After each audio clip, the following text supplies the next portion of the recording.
غامدی صاحب تو رجم کے منکر ہیں، فلمیں تو آ رہی ہیں مارکیٹ میں، آتی رہیں گی، یہ آتی رہیں گی، ان سے متاثر نہ ہوں، اور سب قرآن حدیث کا لیبل لگا کے سب. میں نے پچھلے ہفتے بیان کیا تھا کوئی انجینئری فرقے پر، اس پہ لوگوں کے بڑے نیگیٹو کمنٹس آئے کہ وہ تو سب کو صحیح کہتے ہیں، وہ تو کہتے ہیں میں کسی فرقے میں نہیں ہوں. ان کا جو بات چیت کا اسٹائل ہے اس میں علماء پہ طنز ہوتا ہے، طنز ہوتا ہے. آپ یہ نہیں دیکھیں کہ آپ بات کیا کر رہے ہیں، آپ کے بات کے اثرات کیا ہو رہے ہیں. دلائل اس طرح سے دینا، اس طرح سے دینا. اس ایک میں ایک چھوٹی سی مثال دیتا ہوں، میرا موضوع نہ کہیں چینج ہو جائے، مجھے تو اس موضوع پر بات کرتے ہوئے بھی تکلیف ہوتی ہے. مثال کے طور پر انہوں نے رفع الیدین کا مسئلہ بیان کیا کہ بخاری میں اتنی حدیثیں ہیں، مسلم میں اتنی حدیثیں ہیں، پھر بھی یہ لوگ رفع الیدین نہیں کرتے، پھر بھی یہ لوگ رفع الیدین. تو میں نے تو ان کے بھی جو ہے نا وہ کیا کہتے ہیں کہ جو ہے نا ان کے بھی، جب ظاہر ہے کہ ان کے عیوب میں نے اس سے پردہ ہٹایا ہے تو ان کو تکلیف تو ہوگی. اب یہ طنز ہے علماء پر. کن علماء پہ طنز ہے؟ امام ابو حنیفہ پہ بھی ہے، امام ابو یوسف پہ بھی ہے، امام محمد پہ بھی ہے، ابراہیم نخعی پہ بھی ہے، عبداللہ ابن مسعود پہ بھی ہے، حضرت علقمہ اور اسود پہ بھی ہے، اور لاکھوں کروڑوں مسلمان محمود غزنوی پہ بھی ہے، محمد ابن قاسم پہ بھی ہے، اور اللہ آپ کا بھلا کرے ٹیپو سلطان پہ بھی ہے، ٹھیک ہے نا، شاہ ولی اللہ پہ بھی ہے، مجدد الفسانی پہ بھی ہے. بڑے بڑے علامے جو رفع الیدین نہیں کرتے آئے، اور مجھ پہ بھی ہے، میرے تمام بزرگوں پہ بھی ہے، اور شام کے علماء میں جو رفع الیدین نہیں کرتے ان پہ بھی ہے، مکہ اور مدینہ میں بھی ایسے علماء موجود ہیں جو رفع الیدین نہیں کرتے، عرب میں بھی ہیں، ان پہ بھی ہے. تو یہ آپ بخاری اور مسلم کی خدمت کر رہے ہو یا امت کا تمام علماء پر سے اعتماد ہٹا رہے ہو؟ میں رفع الیدین کے مسائل نہیں چھیڑتا، میں صرف ایک اعتدال کے ساتھ ایک بات کرتا ہوں کہ اس وقت امت کو ایسے شخص کی ضرورت ہے جو لوگوں کو یہ بتائے کہ اس کے بھی دلائل ہیں اور اس کے بھی دلائل ہیں. بات سمجھ رہے ہیں؟ اس کے بھی دلائل ہیں اور اس کے بھی ہیں. دونوں قسم کے دلائل میں صدیوں پہلے بحث مکمل ہو چکی ہے. اب جب بحث مکمل ہو چکی اور مذاہب وجود میں آ گئے تو اب انہی میں سے کسی ایک کو فالو کر لو اور ان مسائل پر از سر نو تحقیق مت کرو. آئی بات سمجھ میں؟ انہی میں سے کسی ایک کو فالو کر لو، دوبارہ سے ان مسائل کو مت اٹھاؤ. دوبارہ اٹھایا تو پھر اگلی نسل پھر اٹھائے گی، پھر اٹھائے گی، پھر اٹھائے گی. امت یہ چھوٹے سے مسئلے کو ہی حل نہیں کر پائے گی اور بڑے بڑے مسائل امت سے رہ جائیں گے. فرقہ واریت ختم نہیں ہوگی، فرقہ واریت بڑھے گی اس سے. مثال کے طور پر یہ رفع الیدین کا مسئلہ نیا نہیں ہے. امام ابو حنیفہ اور امام اوزاعی کا مناظرہ مشہور ہے. امام ابو حنیفہ کے سامنے یہ بخاری مسلم کی حدیثیں تھیں، بخاری مسلم تو نہیں تھی مگر حدیثیں تو تھیں نا. اس کے باوجود ان کی رائے یہ بنی کہ رفع الیدین نہ کرنا بہتر ہے. امام شافعی کے سامنے یہ حدیثیں تھیں، ان کی رائے یہ بنی کہ کرنا بہتر ہے. دو رائے وجود میں آ گئیں، امت نے کہا کسی کو بھی فالو کر لو، اب مزید اس ٹاپک کو آگے مت بڑھاؤ. اب ہوتا یہ ہے کہ ہم میں سے کوئی بھی ایک طرف کے دلائل دیتا ہے اور اپنے آپ کو دنیا کا سب سے بڑا فنٹر سمجھ کے وہ کہتا ہے کہ سامنے والے پارٹی کے پاس دلائل ہیں ہی نہیں، لہذا ان پہ طنز کرتا ہے. ویسے کہے گا کہ وہ بھی ٹھیک ہے میں بھی ٹھیک ہوں، لیکن پھر جب ٹھیک ہے تو طنز کیوں کر رہے ہو بھائی تم؟ کہ بخاری کو نہیں مانتے، یہ مسلم کو نہیں مانتے. امام ابو حنیفہ اور امام اوزاعی، امام اوزاعی نے ایک مرتبہ امام حنیفہ سے کہا کہ آپ رفع الیدین کیوں نہیں کرتے؟ امام صاحب نے فرمایا کہ میرے پاس اس بارے میں کوئی چیز ثابت نہیں ہے. تو امام اوزاعی نے سند پڑھنا شروع کی. انہوں نے فرمایا کہ امام مالک کا سلسلے سے سند بیان کی، امام مالک، امام زہری، امام سالم اور عبداللہ ابن عمر.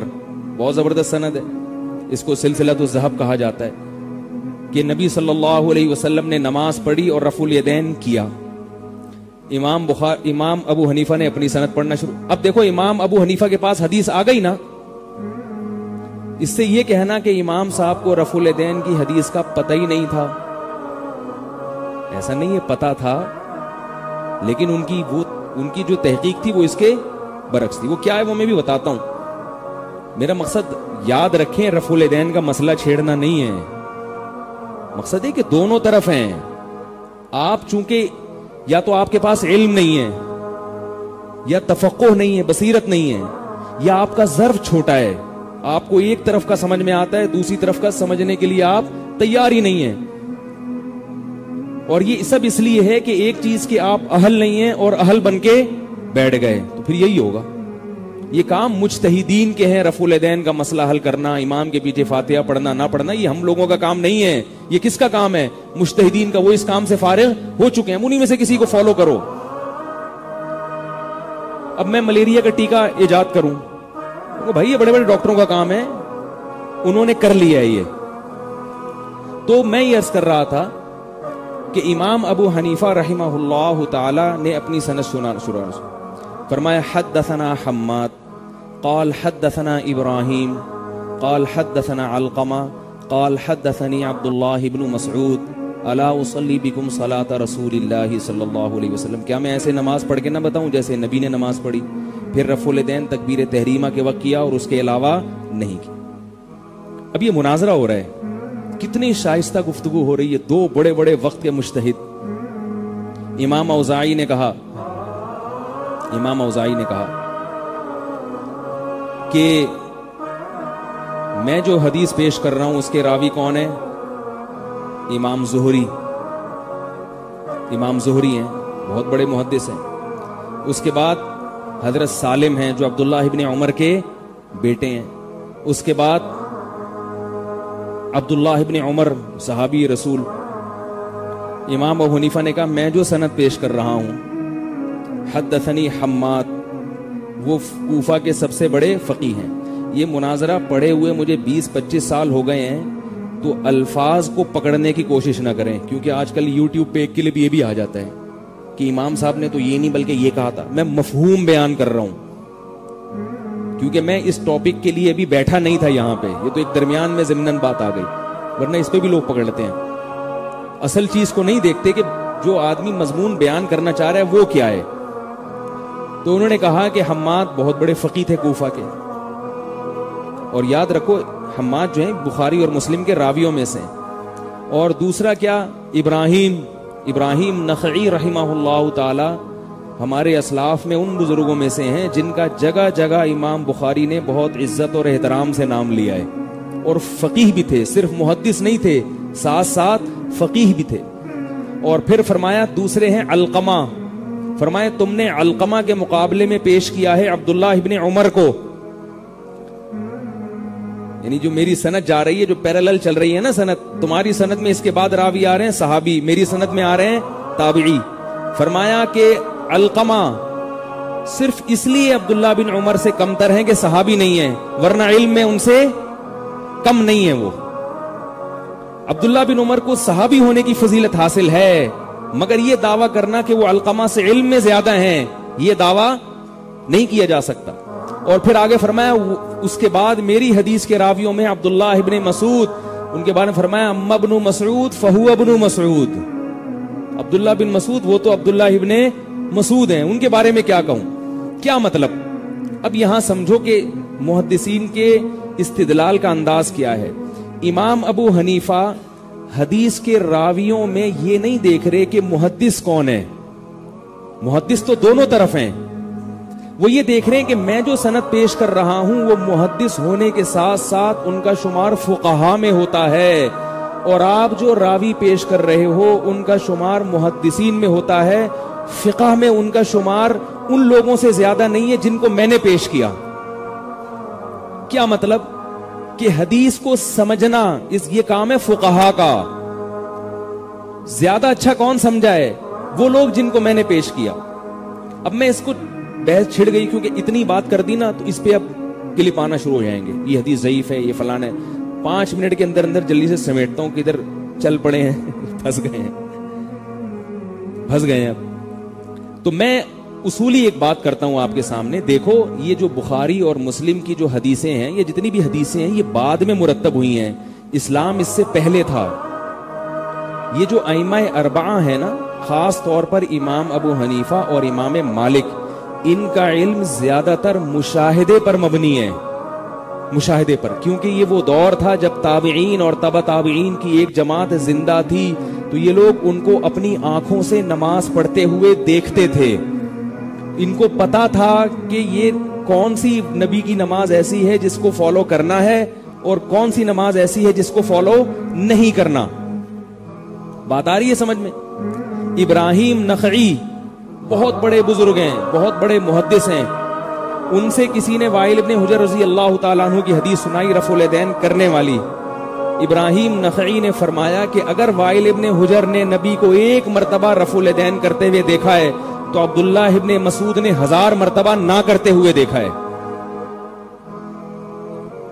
لہذا میں کس کو فالو کروں گا اس میں؟ عبداللہ ابن مسعود کو. اب لوگ جو اعتراض کرتے ہیں ہم پر, یا امام ابو حنیفہ پہ گویا کہ طنز ہو رہا ہے, وہ اعتراض یہ ہوتا ہے کہ رفع الیدین کرنے کی حدیثیں زیادہ ہیں, نہ کرنے کی حدیثیں بہت کم ہیں. آئی بات سمجھ میں؟ تو یاد رکھو کرنے کی حدیثیں زیادہ اس لیے ہیں کہ جو چیز کی جاتی ہے اس کو بیان کیا جاتا ہے, جو چیز نہیں کی جاتی اس کو ہائی لائٹ نہیں کیا جاتا.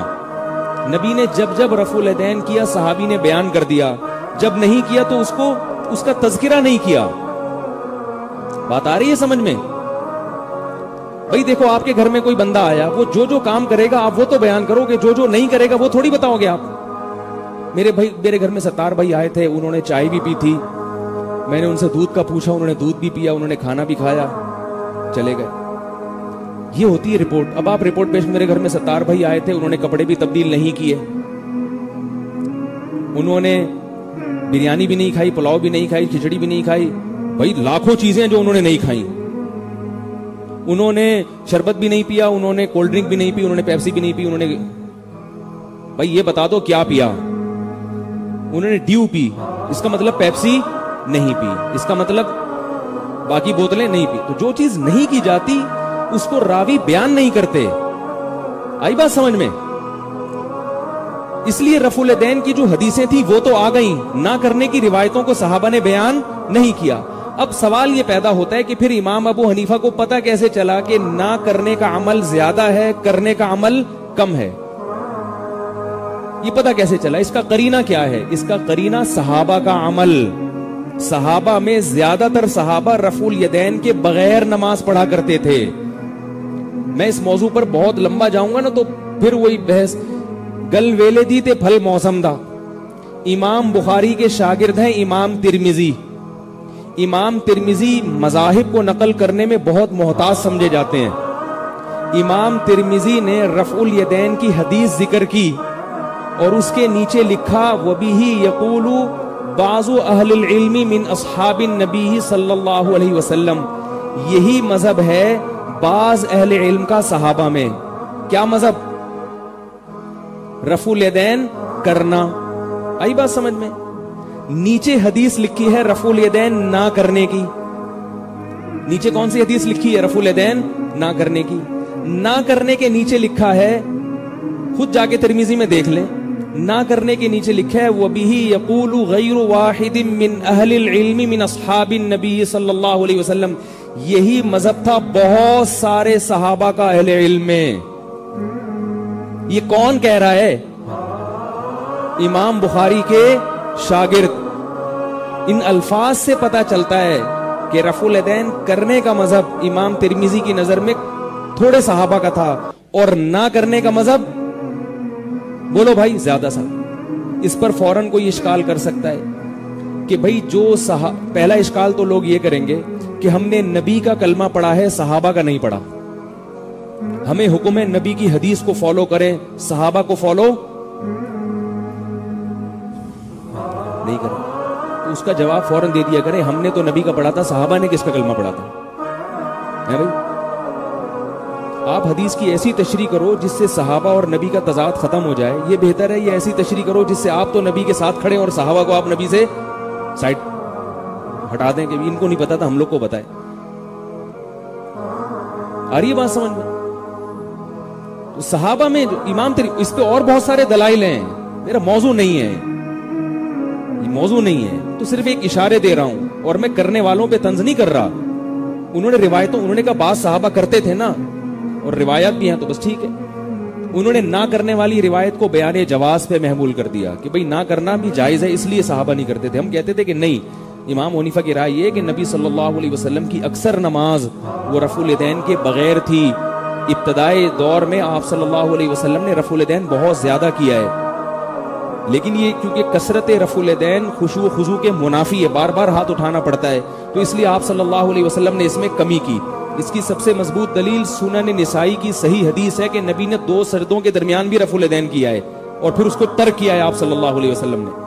تو امام صاحب کہتے ہیں جیسے اس کو ترک کر دیا تو باقی میں بھی ترک کر دیا، تو کیا ہو گیا اس میں؟ یہ ان کی رائے ہے. اب اس پہ کہنا کہ یہ لوگ بخاری کو نہیں مانتے، مسلم کو نہیں مانتے، حدیثوں کو نہیں مانتے، تو یہ سوائے امت میں پھوٹ ڈالنے کے اور کچھ بھی نہیں ہو رہا.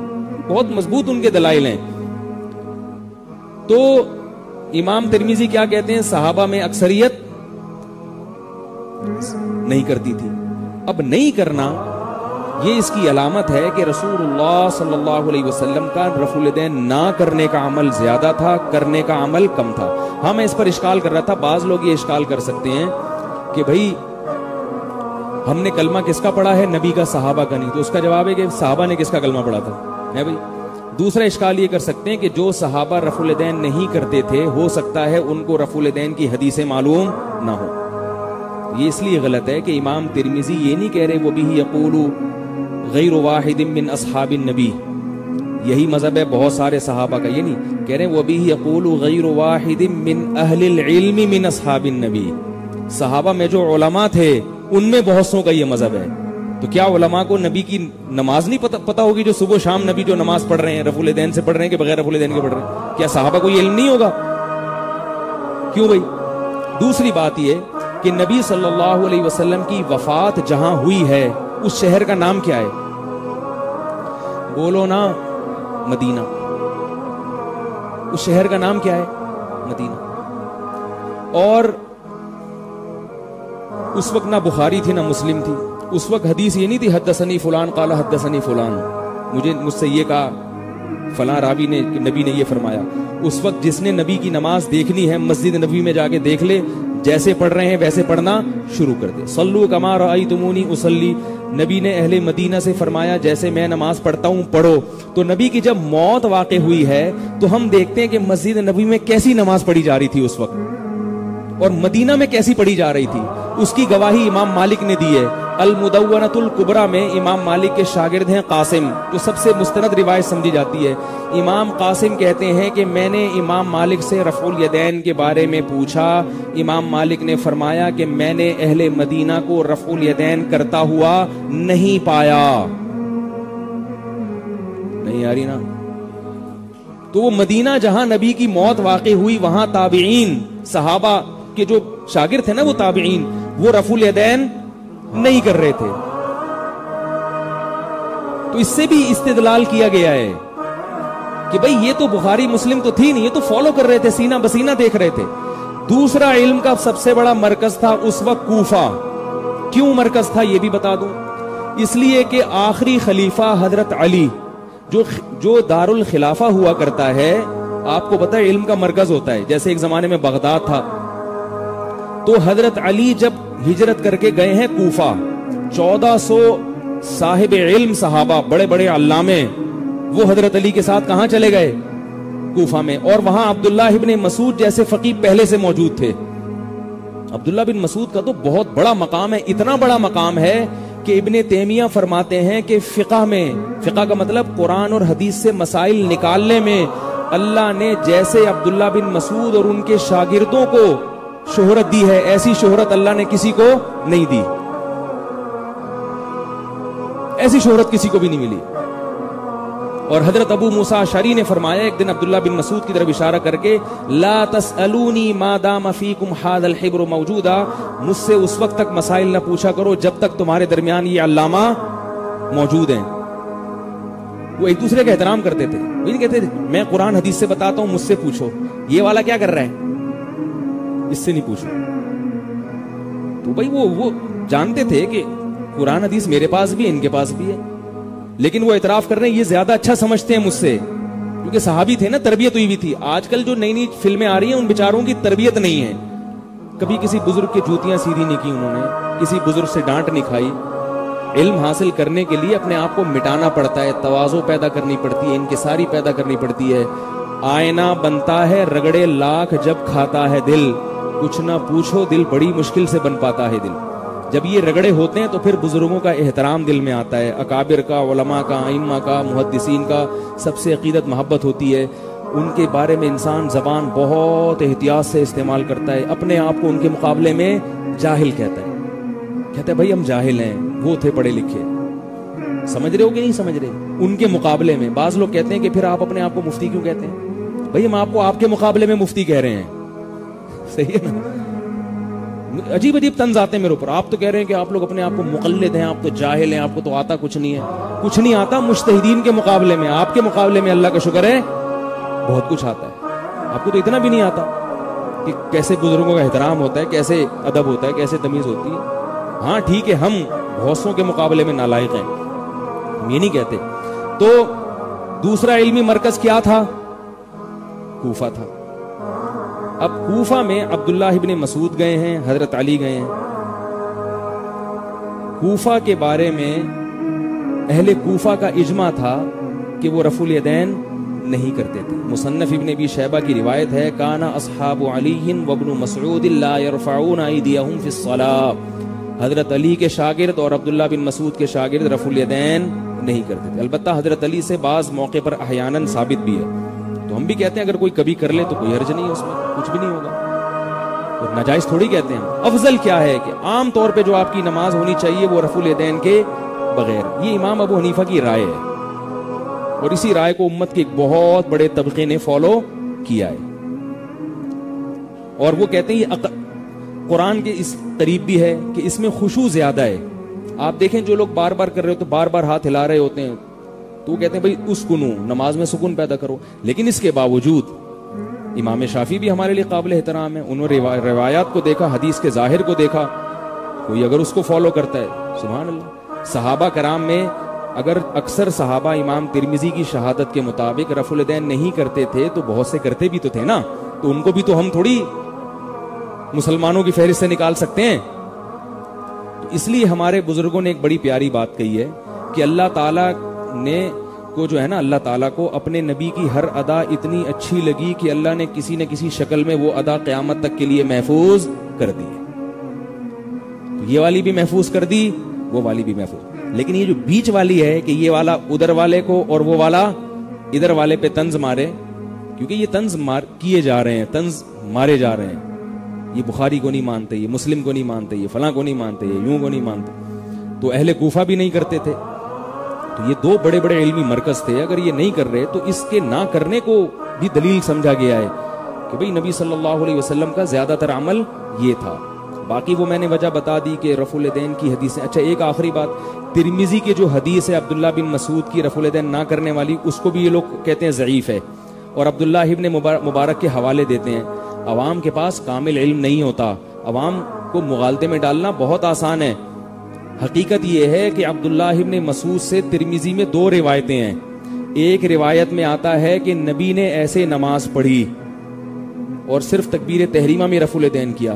ایک روایت میں آتا ہے کہ عبداللہ بن مسعود کہتے ہیں میں وہ نماز پڑھ کے بتاؤں جو نبی نے پڑھی، اور اس میں بھی آتا ہے صرف پہلی میں رفع الیدین کیا. تو عبداللہ بن مبارک نے پہلی والی حدیث کو ضعیف کہا ہے، دوسری والی کو نہیں کہا. تو اب لوگ مغالطے میں آ جاتے ہیں، علم نہیں ہوتا یا بیچارے کنفیوز ہوتے ہیں، اجتہاد تو ہے نہیں نا، تو وہ عبداللہ بن مبارک کا مقولہ پہلے والے کے بجائے دوسرے پہ فٹ کر دیتے ہیں. دوسری حدیث کو تو امام ترمذی نے خود صحیح کہا ہے، ایک نسخے میں حسن صحیح کہا ہے، ایک نسخے میں حسن کہا ہے. تو اس لیے کہہ رہا ہوں کہ پبلک کا کام نہیں ہے ان بکھیڑوں میں پڑے. لوگ کہتے ہیں میں خود تحقیق کروں گا رفع الیدین کی، تو کرو نا آپ تحقیق. ایک ترمذی کی حدیث کی تحقیق کرو کہ یہ صحیح ہے یا نہیں. اسی میں 1 مہینہ چاہیے آپ کو، اتنی مغالطے ہیں اس میں. وہ ایک نسخہ اٹھا کے لے آئے گا، ایک دوسرا نسخہ. ہمارے ایک دوست نے ترمذی کی حدیث پہ مناظرہ شروع کر دیا کسی سے. دوست کا دعویٰ تھا یہ صحیح ہے، ان حضرات کا دعویٰ تھا یہ ضعیف ہے. 1 مہینے وہ مناظرہ چلتا رہا ہے. میرے دماغ بھی کھاتا رہا. میں نے کہا اللہ کے بندے مجھے کچھ اور کرنے دے. وہ نسخے قدیم قاف میم کے نسخے اٹھا کے لے آئے. کیا لکھا ہے بھائی ان بحثوں میں؟ چھوڑو سب. ایک بات تھی, امام ابو حنیفہ کی رائے بن گئی, امام شافعی کی اس کے خلاف ہو گئی, رائے وجود میں آ گئی, کتابوں میں لکھ لی گئی, علماء نے فتویٰ دے دیا, بھائی ان میں سے کسی ایک کو فالو کر لو, سب کو صحیح سمجھو, آگے بڑھو, اب کوئی دوسرا کام کرو, اب شادیاں کرو, اب بچے پیدا کرو, کوئی مسئلہ نہیں ہے. تبھی یہ شادیاں نہ کرنے کا وبال ہے. جن لوگوں کی 2-2 3 ہوتی نا, وہ اتنے بکھیڑوں میں پڑے ہوتے. ایک بیوی والا جو ہے نا, سارے یہ مسائل وہ پیدا کرتا ہے, اس کو کوئی ٹینشن نہیں ہوتی. بچے بھی ہو گئے, بچے اسکول بھی چلے گئے, اب وہ آئے گا یار وہ گرین والے کیا کہہ رہے ہیں یار وہ رفل لے, وہ تم لوگ نے جو حدیث پیش کی وہ ضعیف ہے, وہ انجینئر صاحب نے تو کہا وہ صحیح ہے, اس نے تو اتنے دلائل دیے, اب آپ اس کے خلاف. اس لیے میں کہتا ہوں کہ اپنے آپ کو کسی اچھے کام میں لگاؤ گے, بچے پیدا ہوں گے تو آپ میرے پاس آؤ گے, حضرت کچھ بتاؤ یار, پیدا تو ہو گئے, ختنے سینٹر بتا دو کہاں ختنے کرواؤں, ٹھیک ہے نا حضرت. وہ بھاگ گئی گھر سے, حضرت یہ مسئلہ ہو گیا. وہ پھر ان بکھیڑوں میں پڑتا ہی نہیں. پھر وہ اولاد کی تربیت, اس کو میں عالم بناؤں, اس کو وائز بناؤں, مفتی بناؤں, اس کو انجینئر بناؤں, اس کو ان چکروں میں. جیسے آپ اگر دنیا میں جائیں گے نا, ایک ہال سے باہر نکلیں گے تو آپ کو ان سے بڑے بڑے اختلافات نظر آئیں گے. لوگ اللہ کے وجود ہی کے منکر ہیں. انگریز کہتا ہے تو رفع الیدین کر, رفع الیدین کے بغیر میں نماز ہی نہیں مانتا. ٹھیک انگریز کیا کہتا ہے, یہ نماز کہاں سے نکالی, انجوائے کرو لائف, کوئی کیا وضو کر رہے ہو, استنجا 1 گھنٹہ بیٹھ کے استنجے میں لگا دو, لوٹے لے کے گھوم رہے ہو تم لوگ, کیا ہے ترقی نہیں کر سکتے.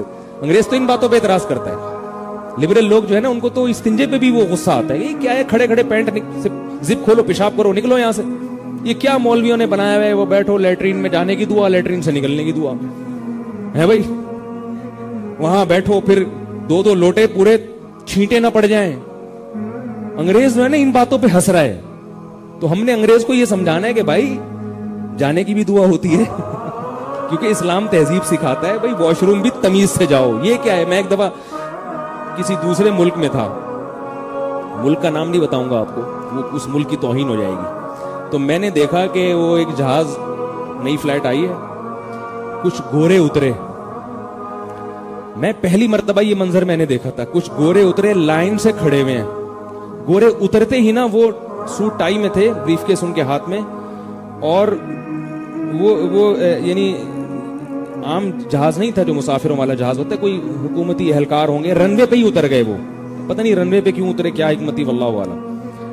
تو وہ اتر کے سارے نیچے اترے, اور میں نے دیکھا لائن سے کھڑے ہوئے ہیں, بالکل جیسے میں غور سے دیکھ رہا ہوں ایئرپورٹ کی جالیوں سے ہو کر, لائن سے کھڑے ہوئے کندھے سے, جیسے نماز میں ہوتے ہیں نا باجماعت, اور زبیں کھول کے. وہ تو شکر ہے قریب نہیں تھے, شکر ہے قریب نہیں تھے, سب دھار لگا کے. تو بھائی اب اسلام اتنی تو تمیز سکھائے گا نہیں, کیا کر رہے ہو اللہ کے. تو ہمیں تو دنیا کو تہذیب سکھانی ہے, گھریلو نظام کو صحیح کرنا ہے.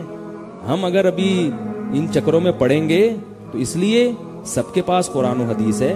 ایک آخری بات, بنیادی عقائد میں ہمیں تحقیق کرنے کا حکم ہے, اسلام کے جو بنیادی عقائد ہیں. اسی طرح جو بالکل اجماعی باتیں, بدعت ہے, کنڈے مونڈے ہو گئے, اور یہ جو ہم جس طرح سے اپنی طرف سے جو ہم نبی کی یاد مناتے ہیں اور اس میں بہت زیادہ غلو کرتے ہیں, اور جس کا کوئی بھی اس کا دنیا میں قائل رہا ہی نہیں ہے, تو ایسی چیزوں میں ہمیں شریعت حکم دیتی ہے کہ بھئی تحقیق کر کے حقیقت تک پہنچو. باقی جو فروعی مسائل ہیں جو مجتہدین میں اختلافی ہیں, اس میں عوام کو تحقیق کی اجازت نہیں ہے. یہ نہیں کہ عوام کو ثواب ملے گا, اجازت نہیں ہے, آپ اس کے اہل نہیں ہیں. اور یہ قرآن سے ثابت ہے. قرآن میں جو آتا ہے نا کہ ہم نے قرآن و حدیث کو آسان کر دیا, تو قرآن سے مراد ہے نصیحت کے لیے آسان کر دیا, فقہی مسائل کے لیے آسان کر دیا, ایسا قرآن میں کہیں نہیں ہے. اس کے لیے الگ آیتیں ہیں. اس سے پتہ چلتا ہے کہ مسائل کا استنباط, فروعی مسائل, اس میں قرآن بہت مشکل ہے. اب اس کے دلائل کیا ہیں یہ کسی اور وقت میں دوں گا, وہ بہت مشکل بنایا ہے, تبھی اس کے لیے فقہاء ہیں, مجتہدین ہیں, وہ عام آدمی کا کام نہیں ہے.